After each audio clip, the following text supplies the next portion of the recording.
boys and girls. Today we're going to work on comparing and contrasting characters in stories. You did this last week with Pout Pout Fish in different stories compared to a little fish. But today you're going to think back to our story about Clumsy Crab yesterday. And then today's character is Smiley Shark. So one thing I notice is they're different animals, but we're not going to really compare and contrast what they look like or that they're different animals. We're going to be comparing and contrasting the actions and experiences of these two characters in these stories. If you need to revisit our story Clumsy Crab, it is in yesterday's lesson, and you can go back and listen to that again if you need to. Otherwise, maybe just remember and think back. Did Clumsy Crab have a problem in this story? And then in the end, how did he solve his problem? And we could compare that with our story today with Smiley Shark, one of Fidgety Fish's friends. This story, Smiley Shark, is written and illustrated by Ruth Galloway. Again, I can tell my story is taking place in the ocean, and my main character must be this Smiley Shark. I wonder what's going to happen in this story. Are you ready? Far away in a deep rolling ocean lived Smiley Shark.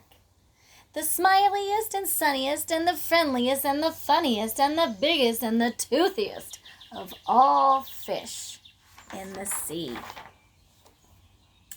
Well, every day Smiley Shark watched the beautiful fish that dipped and dived and jiggled and jived, and they darted and dashed with a splish and a splash. They look like they're having so much fun. Smiley Shark longed to splish and splash with the other fish, but whenever he smiled at them, they swam away. In the crab book, his friends played with him nicely. But it seems like no one wants to play with Smiley Shark. That seems to be a difference in our story I noticed as I'm reading. Well, Smiley Shark swam up to this angelfish. "Will you play with me?" he asked. Look at this angelfish's expression. Do you think he's going to play with it? Angelfish shivered and shook, and swoosh! She raced away as fast as she could. Would you play, or would you swoosh away as fast as you could? Puffer was blowing bubbles. "That looks like fun," laughed Smiley Shark. But Puffer blew himself up into a big spiky ball and pricked poor Smiley Shark on the nose. Boink!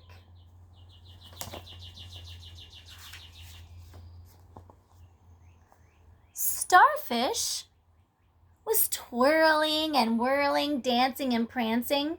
"What fun!" giggled Smiley Shark. But Starfish twirled off across the ocean floor. Again, the animal left. Smiley Shark showed his big toothy grin to jellyfish and octopus and catfish.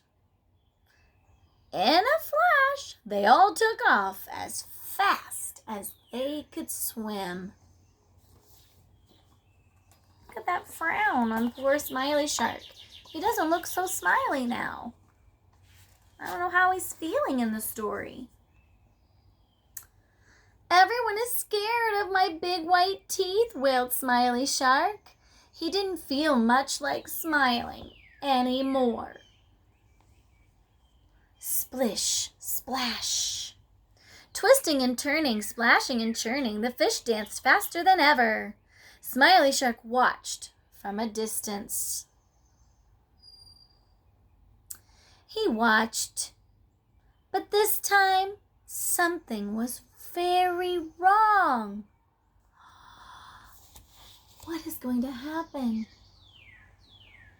All the fish were trapped. Oh no! cried the fish. "Please help us! Smiley Shark, help us!" Smiley Shark swam around and around the fisherman's net. What could he do? How could he help? The only thing Smiley Shark could do was...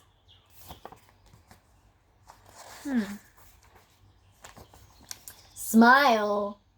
"Ah!"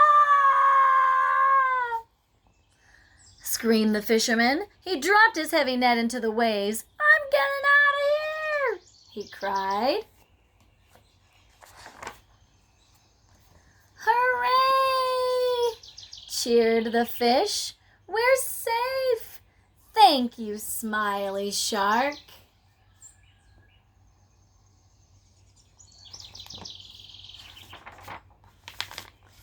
Now, far away in the deep rolling ocean lives Smiley Shark and all his friends. And every day they can be seen dipping and diving and darting and dashing and splishing and splashing and smiling.